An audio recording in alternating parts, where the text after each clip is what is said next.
Hello, everyone's Dr. Vasquez, your doctor in criminal justice, bringing you another criminal justice topics video. In this video today, we will have three stories we will be discussing. First story we'll be discussing is an incident in Utah where a 70-year-old was being smuggled across the United States. The second story is coming out of the DMV. We have bomb threats going against our schools here in the county of Fairfax. We'll be discussing that. And also we'll be discussing a tragic incident where two police officers lost their lives due to a felon being on probation. Stay tuned for what comes next. Thank you.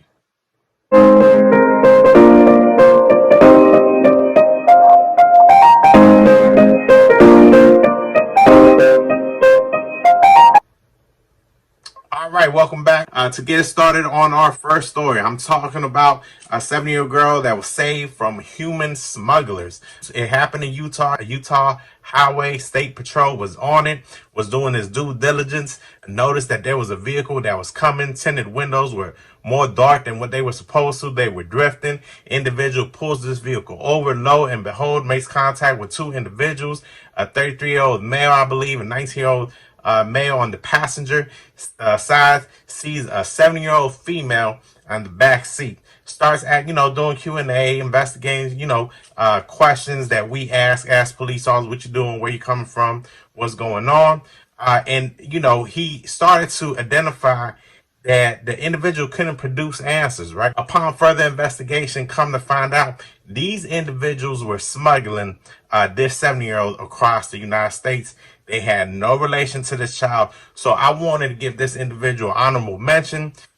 This state trooper's name has not come out yet, but a lot of times we see a lot of negative stories when it comes to police, highway police, federal agents, and so on. So I just want to say good job to that Utah state trooper for being on it, making contact, being observant, being vigilant, and taking the time to ask those questions that a lot of us probably would not ask. Going into our second story, we're talking about bomb threats. So here in Fairfax County, there has been multiple bomb threats, I believe, since June 11th. So it came out on the news. I'm here talking about it.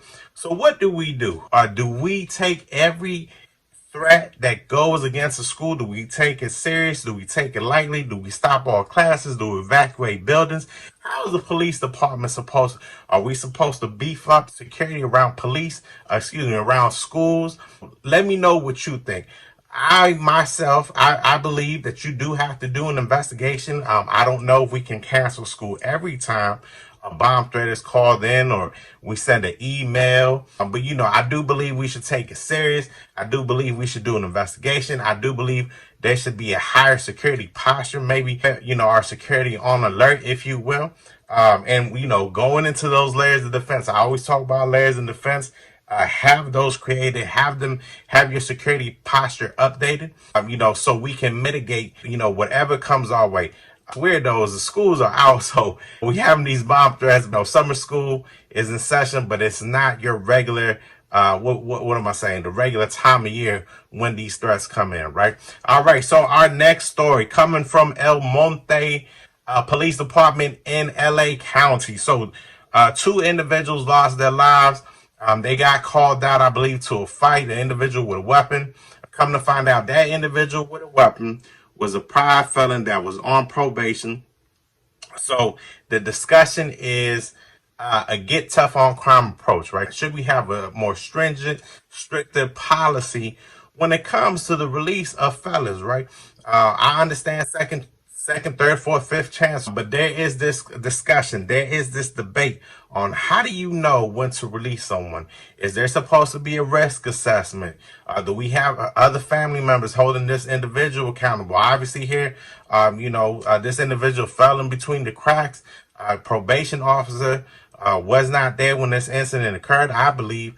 So again, how do we provide justice as far as, hey, you did your time, you were punished, because believe it or not, punishment is part of our criminal justice system.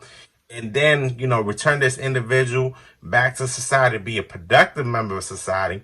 But at the same time, keeping officer awareness, officer security always, and keeping that at the forefront of our criminal justice system. I would always tell people when we post out our biggest mission, right, as police officers, is coming home at the end of the day.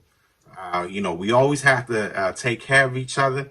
And this right here hits near to my heart. So let me know what you think about that Utah State Trooper that saved that 7-year-old's life. Let me know how you think the county or the police department, or how we should handle these bomb threats. How serious are they? Do you remember if one of your friends pulled the fire alarm or did something like that? Let me know. And then also let me know what you think when it comes to get tough on crime, what that approach looks like, what it sounds like, or how many opportunities an individual should have. Thank you so much.